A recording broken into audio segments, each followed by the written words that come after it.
মদিনার আকাশে রমজানের আনন্দ ছড়িয়ে পড়ল। চারদিকে সেহরির প্রস্তুতি, কিন্তু নবীজি সাল্লাল্লাহু আলাইহি ওয়াসাল্লামের ঘর ছিল নীরব নিস্তব্ধ। নবীজি সাল্লাল্লাহু আলাইহি ওয়াসাল্লাম সারা রাত ইবাদত করার পর রোজা রাখবেন, তাই সেহরি খাবার জন্য এগিয়ে গেলেন, কিন্তু দেখলেন ঘরে এক ফোঁটা পানি ছাড়া আর কোনো খাবার নেই। তিনি একটু পানি পান করলেন এবং আল্লাহর কাছে দোয়া করে বললেন, হে আল্লাহ, তোমার সন্তুষ্টির জন্যই আমি এই রোজা রাখছি। তুমি যদি আমাদেরকে অভাব দাও সেটাও তোমার রহমত। এই দোয়া শেষ হবার সাথে সাথেই মসজিদে নববী থেকে ফজরের সুমধুর আজানের সুর ভেসে আসছে, যেন সমগ্র মদিনাকে ইবাদতের জন্য জাগিয়ে তুলছে। ঠিক সেই সময় হযরত জিবরাইল আলাইহিস সালাম নবীজির নিকটে উপস্থিত হলেন। তখন জিবরাইল আলাইহিস সালামের হাতে ছিল একটি বেহেশতি ফল। হযরত জিবরাইল আলাইহিস সালাম উক্ত ফলটি নবীজি মুহাম্মদ সাল্লাল্লাহু আলাইহি ওয়াসাল্লামের হাতে দিয়ে বললেন, হে আল্লাহর প্রিয় রাসূল সাল্লাল্লাহু আলাইহি ওয়াসাল্লাম, আমি আল্লাহর পক্ষ হতে আপনার জন্য এই নিয়ামত নিয়ে এসেছি, আপনি এই ফলটি ভক্ষণ করুন। তখন নবী করিম সাল্লাল্লাহু আলাইহি ওয়াসাল্লাম হযরত জিবরাইল আলাইহিস সালামের বিশেষ নির্দেশে সেই ফলটি ভক্ষণ করলেন। হযরত মুহাম্মদ সাল্লাল্লাহু আলাইহি ওয়াসাল্লাম ফলটি খাওয়ার পর হযরত জিবরাইল আলাইহিস সালাম সেখান থেকে চলে গেলেন।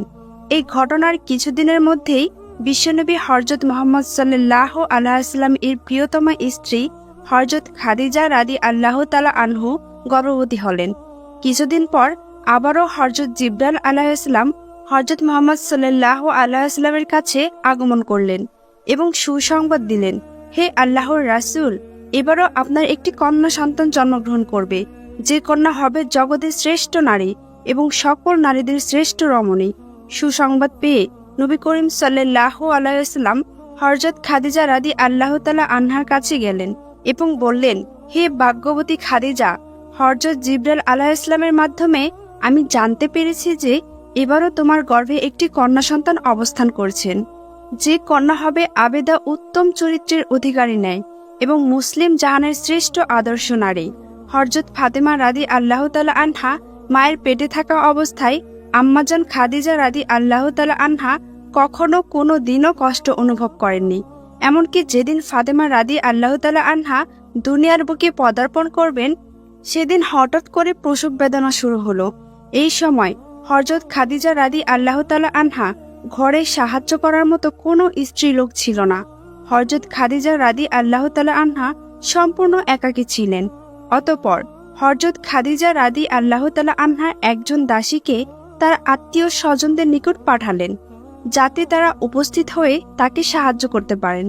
দাসী যখন তাদের কাছে গিয়ে বলল, তখন আত্মীয় স্বজন আসন্ন বিপদের কথা জেনেও কোনো সহযোগিতার হাত প্রসারিত করলেন না।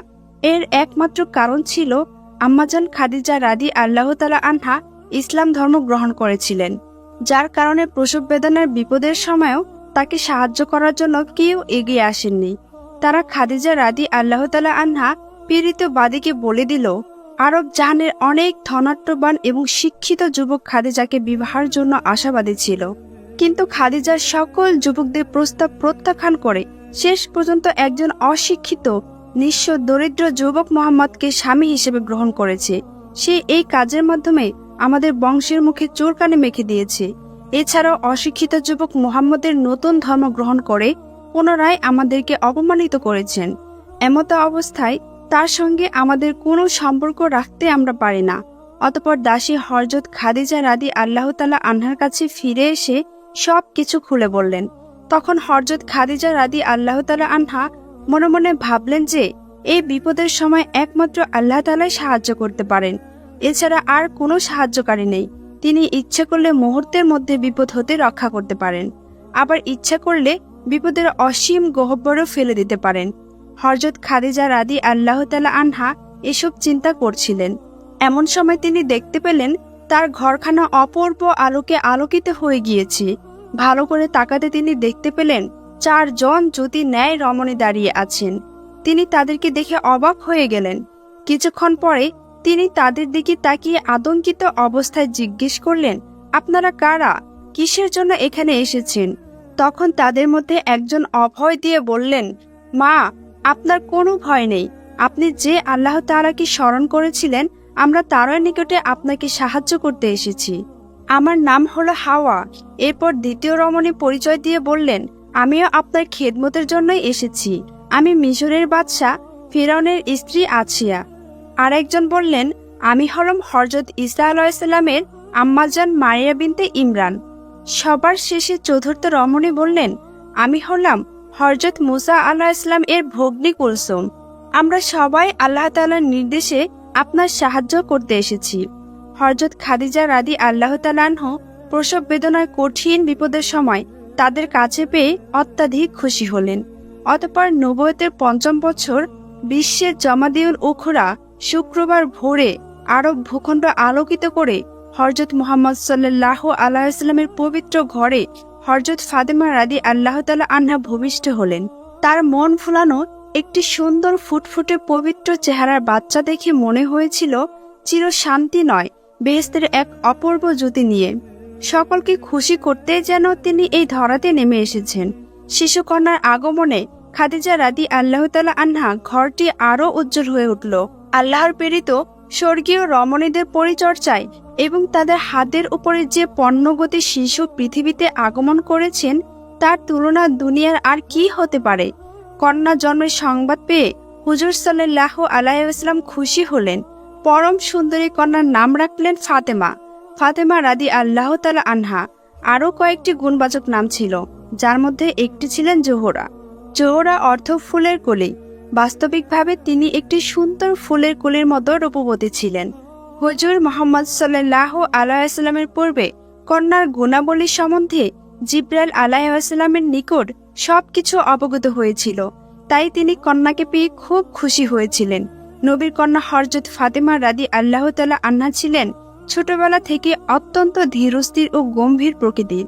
বাল্য বয়সে সাধারণ মেয়েরা খেলাধুলা এবং দৌড়ঝাঁপ করে থাকে, কিন্তু হযরত ফাতেমা রাদিয়াল্লাহু তাআলা আনহা ছিলেন তার সম্পূর্ণ বিপরীত। তিনি বাজে কোনো মেয়েদের সাথে মিশতেন না। শিশু বয়স ও বাল্য বয়সেই তিনি ছিলেন নির্জন প্রকৃতি। তিনি একাকী ও নির্জনতা বেশ পছন্দ করতেন। তাকে কোনো দিনও কোনো সময় তার সমবয়সীদের সাথে একত্রে খেলাধুলা এবং দৌড়াদৌড়ি করতে দেখা যায়নি। শিশু বয়সে তিনি তার মাতার পাশাপাশি থাকতে বেশ ভালোবাসতেন। একবার হযরত খাদিজা রাদিয়াল্লাহু তাআলা আনহা যখন হযরত ফাতেমা রাদিয়াল্লাহু তাআলা আনহাকে নানা বিষয়ে বোঝাচ্ছিলেন, এমন সময় হযরত ফাতেমা রাদিয়াল্লাহু তাআলা আনহা তার মায়ের কাছে প্রশ্ন করলেন, আম্মাজান, আল্লাহর নানা বিষয়ের কুদরত আমরা দেখতে পাই, আল্লাহ কি নিজে আমাদের সাথে দেখা দিতে পারেন না? হযরত খাদিজা রাদিয়াল্লাহু তাআলা আনহা হযরত ফাতেমা রাদিয়াল্লাহু তাআলা আনহাকে এমন প্রশ্ন করতে দেখে চমকে উঠলেন। তিনি তার প্রশ্নের উত্তর দিলেন, হে ফাতেমা, আমরা দুনিয়ায় তাকে দেখতে পারবো না, কারণ আমাদের চামড়ার চোখ দিয়ে আল্লাহকে দেখা সম্ভব নয়। কিন্তু দুনিয়ার বুকে যদি কেউ আমরা আল্লাহর ইবাদত বন্দেগী করি এবং তার সন্তুষ্টি লাভ করতে পারি, তবে তার দেখা পাবো কিয়ামত দিবসে। এমনইভাবে হযরত ফাতেমা রাদিয়াল্লাহু তাআলা আনহা দিনে দিনে আল্লাহর প্রতি দারুণ আস্থাশীল হয়ে উঠলেন। আল্লাহর প্রেম, সত্যবাদিতা, নম্র বিনয়ী সদাচার, পর